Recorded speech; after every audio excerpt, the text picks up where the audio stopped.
प्रत्याशी घोषित किया गया है। और उस वक्त की बड़ी खबर, और समाजवादी पार्टी की तरफ से भी किस तरीके से अब ट्वीट किया गया है कि समाजवादी पार्टी द्वारा लोकसभा क्षेत्र मैनपुरी उपचुनाव 2022 हेतु श्रीमती डिंपल यादव पूर्व सांसद को प्रत्याशी घोषित किया गया। संजय चौहान के पास एक बार फिर चलेंगे। संजय, जिस तरीके से डिंपल यादव को प्रत्याशी घोषित किए जाने के साथ ही अब आधिकारिक तौर पर पार्टी की तरफ से देखिए ट्वीट भी आ गया और वो लिस्ट भी जारी कर दी गई। संजय, अब पूरी तरीके से मोहर लग गई प्रत्याशी के नाम को लेकर के और राजनीतिक सरगर्मियां भी एक बार फिर शुरू हो गई कहीं ना कहीं। बिल्कुल आलोक, क्योंकि उपचुनाव और खास करके मैनपुरी बड़ा चुनाव है और खास समाजवादी पार्टी के लिए एक बड़ी चुनौती भी है कि नेताजी के देहांत के बाद उस विरासत को कौन संभालेगा।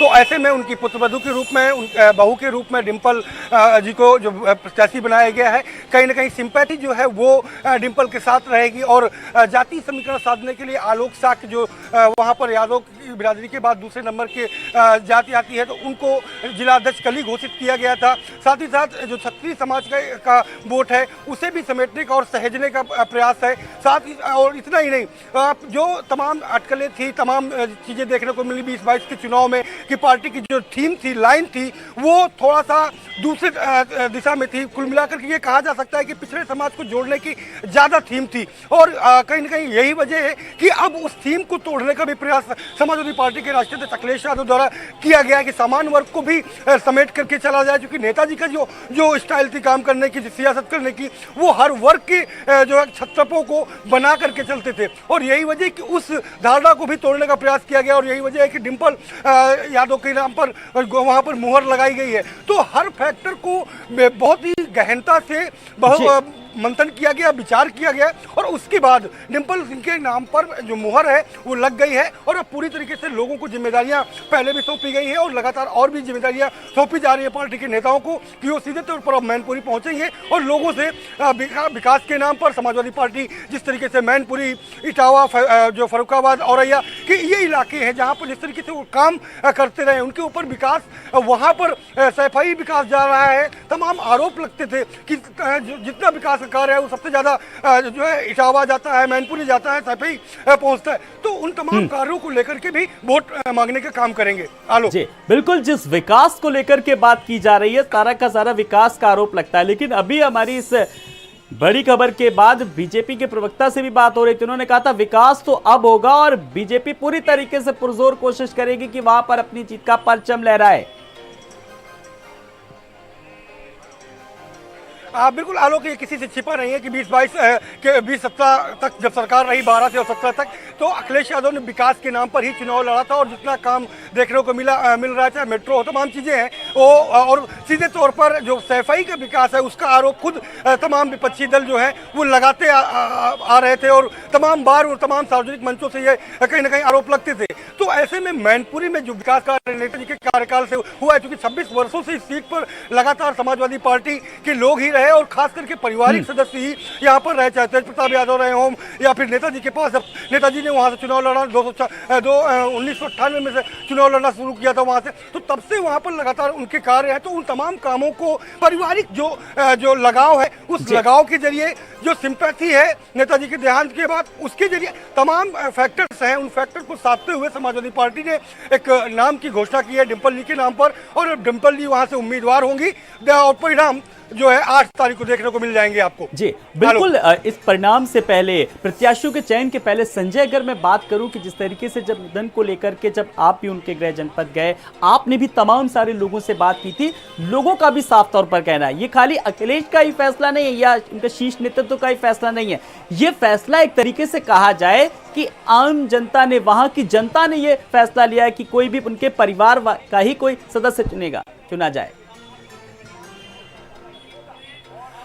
बिल्कुल, मैंने पहले भी बताया आलोक, इस मंथन के लिए काफी लंबा समय लिया गया और यही वजह कि जब सफाई पहुंचे थे तो नेताजी के समय के जो लोग थे, जो बुजुर्ग नेताजी के टाइम के जो लोग थे वो आते थे, जो पारिवारिक सदस्य थे, उनके बीच में बैठ के बात हुई, क्षेत्र के तमाम और सीनियर्स लोगों के साथ बैठ के मंथन किया गया और उस मंथन के बाद यही निकला कि आखिरकार नेताजी की विरासत को कोई आगे से बढ़ाए। तो अखिलेश यादव खुद चुनाव नहीं लड़ सकते क्योंकि वो करहल मैनपुरी की ही करहल विधानसभा में जो नेता प्रतिपक्ष हैं। तो ऐसे में अब उनकी नेताजी की जो पुत्रवधू है डिम्पल, उन पर कहीं ना कहीं उनको नाम की घोषणा की गई है। तो एक बड़े मंथन के बाद, एक बड़े तमाम फैक्टरों को साधते हुए एक जो नाम की घोषणा की गई है, वो पूरी तरीके से कहीं ना कहीं बड़ी रणनीति के तहत इस नाम की घोषणा की गई है। और अब चुनाव की घोषणा के बाद जब नाम आ गया है तो अब समाजवादी पार्टी पूरी ताकत से वहां पर चुनाव लड़ेगी, क्योंकि परिणाम अपने पक्ष में किसी भी कीमत पर लाना ही लाना होगा। क्योंकि ये एक बड़ी चुनौती है कि उपचुनाव में नेताजी की विरासत को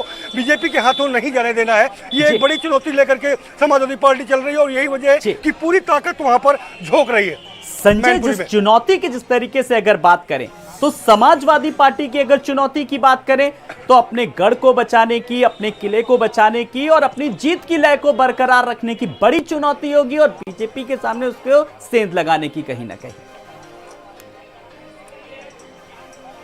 बिल्कुल आलोक, चूंकि कन्नौज पहले निकली थी समाजवादी पार्टी के हाथ से, फिर आजमगढ़ और उसके बाद रामपुर। आजमगढ़ और रामपुर के उपचुनाव में जिस तरीके से समाजवादी पार्टी के नेताओं ने आरोप लगाया कि वर्तमान में किस तरीके से सत्ता के लोलुप लोग इस तरीके का काम कर रहे हैं, तो कहीं ना कहीं उस फैक्टर को देखते हुए अगर मैनपुरी की बात करें तो मैनपुरी में ये एक बड़ी चुनौती है कि मैनपुरी की सीट को अपने हाथ पे कब्जे पे रखना बड़ी चुनौती है। हालांकि वहां की स्थानीय लोगों का सीधे तौर पर सैफई परिवार से जुड़ाव है और उस जुड़ाव का फायदा कहीं ना कहीं समाजवादी पार्टी को जरूर मिलता नजर आ रहा है। और यही वजह है कि पुत्रवधू डिम्पल सिंह के नाम पर मुहर लगी है। तो अब डिम्पल वहां के चुनावी मैदान पर होंगी और जल्द ही नामांकन की प्रक्रिया भी शुरुआत हो जाएगी। जी बिल्कुल, नामांकन की प्रक्रिया के साथ साथ और अब प्रचार अभियान और साथ ही साथ एक सहानुभूति फैक्टर जो एक अहम भूमिका है कहीं ना कहीं कहा जा सकता है इस पूरी चुनावी कवायद के बीच। संजय, बिल्कुल, चुनाव प्रचार और वहां के माहौल को समझने के लिए पहले ही कई नेताओं का जो डेलीगेशन है वो वहां पर गुप्त रूप से पहुंच चुका था। पहले से ही वहां पर माहौल बनाया जा रहा था और उस माहौल को भांपने के बाद जब मंथन हुआ और मंथन के बाद जब नाम की घोषणा हुई है तो प्रचार प्रसार अब तेजी से पूरी तरीके से वहां पर होगा। और जो समाजवादी पार्टी के तमाम वरिष्ठ नेता हैं उनको जिम्मेदारियां भी सौंपी जाएंगी। वहां पर हर विधानसभा और अखिलेश यादव खुद वहां पर पहुंचेंगे, चूंकि करहल से वो खुद विधानसभा में पहुंचे हैं, विधायक बनकर के पहुंचे हैं। तो कहीं ना कहीं अखिलेश यादव भी डिम्पल के चुनाव प्रचार में उतरेंगे। हालांकि उपचुनाव में जो अन्य सीटें रही वहां पर प्रचार उन्होंने नहीं किया, लेकिन मैनपुरी पहुंचेंगे। जो मैनपुरी में जिस तरीके से लोगों से पारिवारिक जुड़ाव है उस जुड़ाव को वोट पर कन्वर्ट किया जाए, ये कहीं ना कहीं ये दिमाग पे जरूर चल रहा होगा समाजवादी पार्टी के राष्ट्रीय अध्यक्ष अखिलेश यादव और तमाम सीनियर लीडर्स के दिमाग में। तो उसे कैश करने के लिए जो वहां पर पहुंचेंगे, कुल मिलाकर डिम्पल यादव का नाम की घोषणा हुई है तो उनको जिताना एक बड़ी चुनौती भी है। जी, इस सहानुभूति फैक्टर, इस पारिवारिक जुड़ाव के बीच अब जो सबसे बड़ी चुनौती कहा जा सकता है कि इस पूरी कवायद के बीच ये सारी चीजें, हालांकि बहुत कुछ पूर्व निर्धारित है, लेकिन अब होना है तो सिर्फ और सिर्फ वोटों में कन्वर्ट होना है, क्योंकि ये फैसला हमें और आपको नहीं, आम जनता को करना है, वहां की जनता को करना है। बिल्कुल बिल्कुल आलोक, वहाँ की जनता को फैसला करना है, वहाँ की जनता वोट करेगी। क्योंकि नेताजी के बाद जिस तरीके से सीट खाली हुई तो उपचुनाव की घोषणा के बाद अब उम्मीदवार उतरा है तो जनता फैसला करेगी। हालांकि तमाम चीज़ें समाजवादी पार्टी के पक्ष में जाते हुए दिख रही हैं, लेकिन अंतिम फैसला, अंतिम मोहर जनता की होगी। वो 8 तारीख को परिणाम सामने आएंगे। लेकिन पूरी तरीके से ओवर कॉन्फिडेंस में समाजवादी पार्टी नहीं जाना चाहती है और पूरी तरीके से वो मेहनत करते हुए जाना चाहती है और जनता के बीच अपने पूरे जो मैसेज है उसे लेकर के पहुंचेगी। और अब प्रचार प्रसार कल से ही आपको देखने को मिलना शुरू हो जाएगा कि वहां पर प्रचार शुरू हो जाएगा।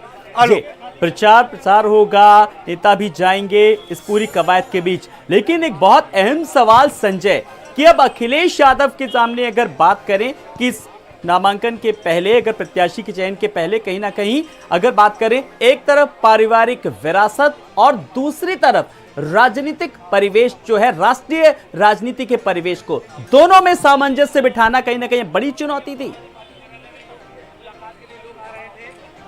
बिल्कुल आलोक, बड़ी एक चुनौती है। आप देखिए कि यहाँ पर चहलकदमियाँ तेज हो गई हैं और लोग जो है इस फैसले के बाद लोगों में उत्साह है। तो ऐसे में अब समाजवादी पार्टी पूरे फैक्टर के साथ तो जाएगी ही जाएगी और देखना ये होगा कि किन किन लोगों को जिम्मेदारियाँ सौंपी जाती हैं। हालांकि तेज प्रताप यादव मैनपुरी में अति सक्रिय रहते हैं। नेताजी के चुनाव रहा हो या फिर करहल की विधानसभा सीट के चुनाव रहा हो, धर्मेंद्र यादव हो, पारिवारिक सदस्य सक्रिय हो गए हैं वो, और वहाँ पर उनका जो जमावड़ा है वो बढ़ता हुआ देखने को मिलेगा। तो कहीं अब चुनौतियां जरूर हैं, लेकिन जो वहां की बयार बता रही है वो बयार समाजवादी पार्टी की दिख रही है और जो सिंपैथी वोट है वो आपको देखने को मिलेगा। नेताजी की विरासत का को संभालने के लिए डिंपल के कंधों पर जिम्मेदारी अखिलेश यादव ने सौंपी है। तो तमाम चुनौतियों के साथ साथ माहौल को भी भांपने की जरूरत है और वहां पर तमाम जो लीडर्स हैं उन्हें जिम्मेदारियां सौंपी जानी शुरू हो गई है। लेकिन इस जरा अब हम परिवार को लेकर के अगर बात करें, देखिए शिवपाल यादव ने कहा था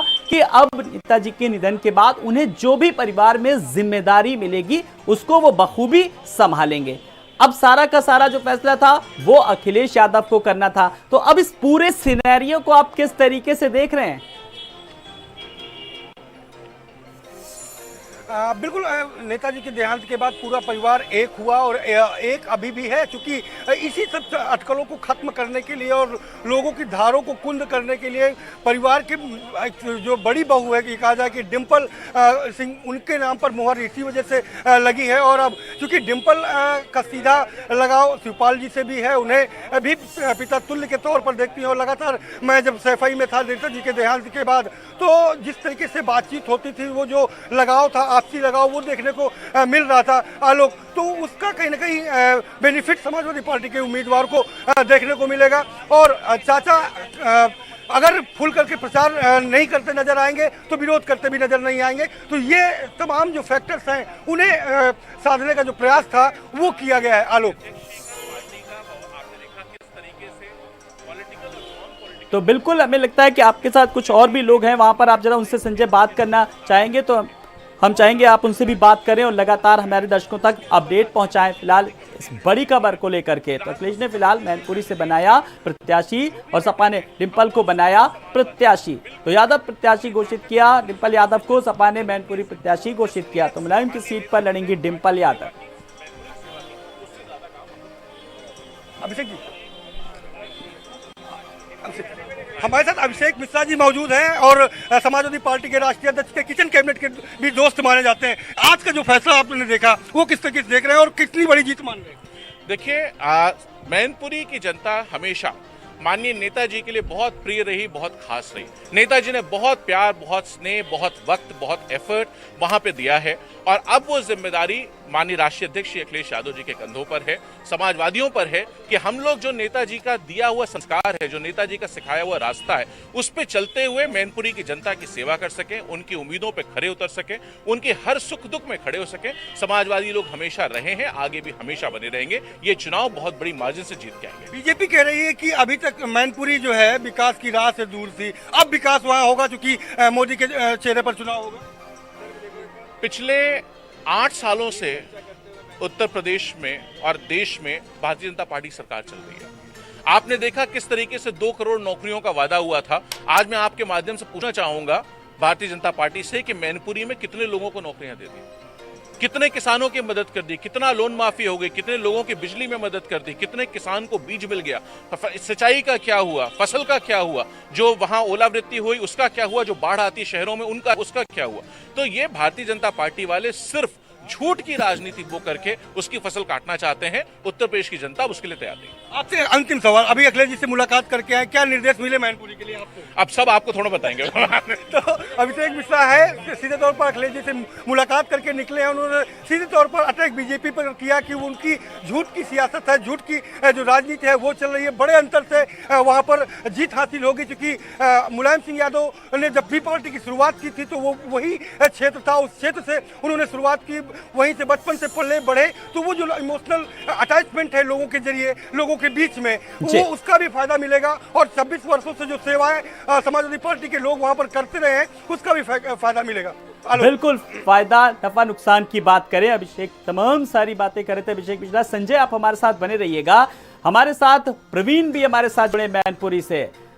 किस तरीके से प्रवीण अब आखिरकार एक चीज पूरी पिक्चर साफ है, तस्वीर साफ है कि अब नेताजी को विरासत को किस तरीके से अब डिंपल यादव अब संभालेंगी पूरी तरीके से ये जिम्मेदारी। आलोक जी, अगर मैनपुरी जनपद की बात करें तो लगातार डिंपल यादव की यहाँ की जनता मांग कर रही है। एक तो नेताजी के निधन के बाद जो सहानुभूति है वो काफी हद तक डिंपल यादव के पक्ष में थी और डिंपल यादव की ये यहाँ बहुत जोर शोर से मांग चल रही थी। लेकिन यहाँ एक सबसे बड़ी सवाल इस बात के लिए भी है कि बीजेपी जो है अपने पत्ते लगातार खोल नहीं रही थी और सिर्फ इंतजार कर रही थी कि समाजवादी पार्टी का कोई कैंडिडेट मैदान में उतरे। यहाँ एक ये भी अगर हम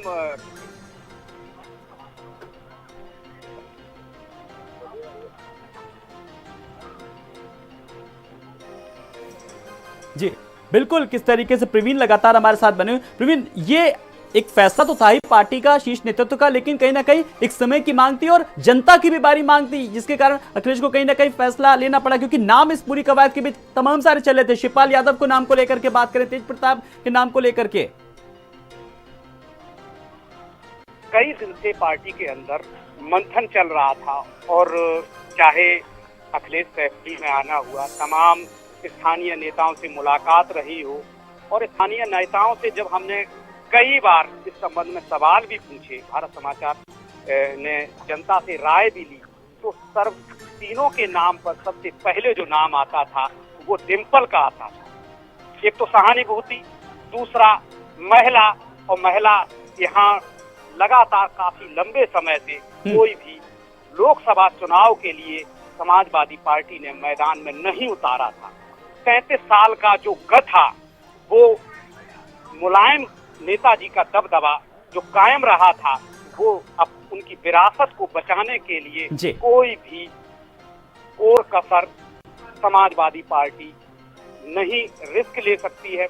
और भाजपा की अगर हम बात करें या अन्य दलों की बात करें तो समाजवादी पार्टी को घेरने की कोई भी कोर कसर ये नहीं छोड़ रहे हैं। जी बिल्कुल, किस तरीके से कोई भी मौका नहीं छोड़ा। लेकिन बात करें जिस तरीके से डिंपल यादव के नाम को लेकर के, अभी जब हमारी समाजवादी पार्टी के प्रवक्ता से भी बात हुई, उन्होंने भी कहा कि किस तरीके से एक बहू नहीं, एक उनकी बेटी जैसी भी थी और किस तरीके से, और इसकी बानगी उस तरह भी समझी जा सकती थी प्रवीण, कि जब उन्होंने उत्तराखंड गए, वहां पर हरिद्वार गए और उस तरीके से अंतिम संस्कार की और जिस तरीके से उनकी अस्थियों का विसर्जन किया पूरे विधि विधान से, यानी कि साफ तौर पर उसी तरीके से अंदाजा लगाया जा सकता था।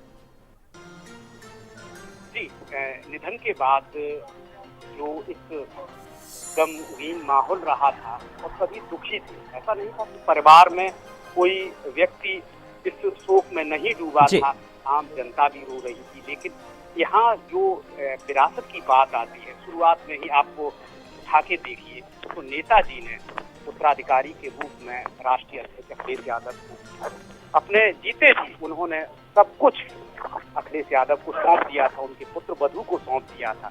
लेकिन बड़ा चैलेंजिंग यहाँ रहेगा, क्योंकि 1989 से लेके मंडल कमंडल की राजनीति और जो लगातार समाजवादी पार्टी का यहाँ पर गढ़ रहा है, ऐसा नहीं है कि समाजवादी पार्टी ने मैनपुरी के लिए कुछ किया नहीं है। कर्म भूमि ऐसे ही नहीं कहा जाता, नेताजी को धरती पुत्र ऐसे ही नहीं कहा जाता। एक तरफ जहाँ सहानुभूति की वोट की बात चलेगी तो दूसरी तरफ जो भाजपा है वो हिंदुत्व की बात करेगी, अपनी योजनाओं की बात करेगी।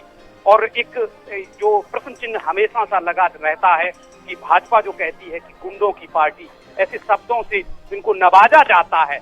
लेकिन जो मुलायम के साथ जो यहाँ की कर्म भूमि है, सहानुभूति है, वो वोट के रूप में समाजवादी पार्टी को इसका लाभ जरूर मिलेगा, ऐसा ये मैनपुरी के लोगों का मानना है। और 5 विधानसभा सीट में, जिसमें जसवंत नगर की अगर हम बात करते हैं तो अजय शब्द इसलिए इस्तेमाल किया जाता है कि सर्वाधिक वहां वोटर जो है वो समाजवादी पार्टी का है। और करहल में तो अभी कुछ समय पहले जो चुनाव हुआ था उसका नतीजा देख लिया गया था कि लगभग 67,000 वोटों से राष्ट्रीय अध्यक्ष अखिलेश यादव जीते थे।